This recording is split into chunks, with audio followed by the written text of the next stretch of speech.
2015 жыл бірінші компоненттің бірінші есебі. Теңдік орындалу үшін x-тің барлық мәндері үшін, мына екі теңдік орындалу үшін a-ның тұрақты мәнін табу керек. Ол үшін біз теңдіктің сол жағындағы жақшаны екі көп мүшелікті бір-біріне көбейтеміз.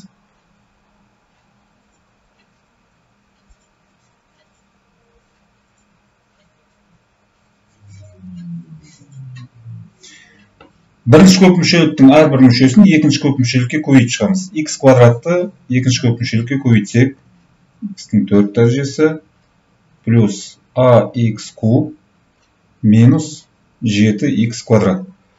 Арғай, енді минус 3x-ті әрқайсына үстіп көбейтіп шығамыз.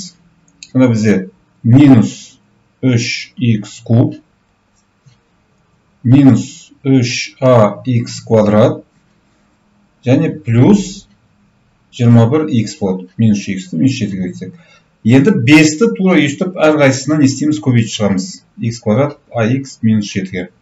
Сонда бізде плюс 5x квадрат плюс 5ax минус 35 шығады. Тең. Енді ұқсас мүшелерін біріктіреміз. X-тің 4 дәрежесінде ұқсас мүше бір өзі, басқа жоқ. Мына екеуін біріктіретін болсақ, плюс x куб жақшаны сыртына шығарсақ, a минус 3 x куб болады. Мына 3 мүшені біріктіреміз. Минусты жақшаны сыртына шығарып тұрып біріктейік. 7, 3a алынған 5 болады. 7-ге 3a-ны қосып 5-ті аламыз. Сонда 3a қосылған 2x квадрат болады. Арғай, мына екеуін қосатын болсақ, 5a қосылған 21x және минус 35.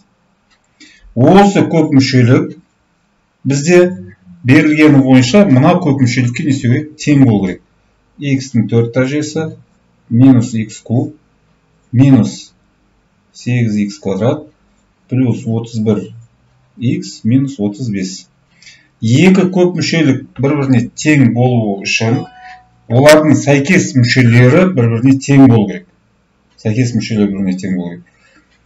Яғни a минус 3-іміз x-тің 4 дәрежесі мен минус 35 бір-біріне тең болып тұр. X-тің 4 дәрежесінің алдындағы коэффициенттер. Сонда мынау коэффициенттер бір-біріне тең болу керек. a минус 3 тең болу керек минус 1-ге. 3a плюс 2 тең болу керек 8-ге. Және 5a плюс 21 тең болу керек 31-ге. Осы теңдеулер жүйесін шешеміз. Енді бұл жерде бірінші теңдеуден ақ a-ның 2-ге тең болатындығын көруге болады. Минус 3-ті плюс 3 деп өткізген кезде. Енді қалған екі теңдік осы a 2-ге тең болған кезде орындала ма, орындалмай ма? Соны не істейміз? Тексереміз. 3 көбейтілген 2 қосылған 2 тең болады 8. Теңдік орындалып тұр. 5 көбейтілген 2 қосылған 21 тең болады 31. Бұл жерде де теңдік орындалып тұр. Яғни бұл есептің жауабы a тең 2 болады.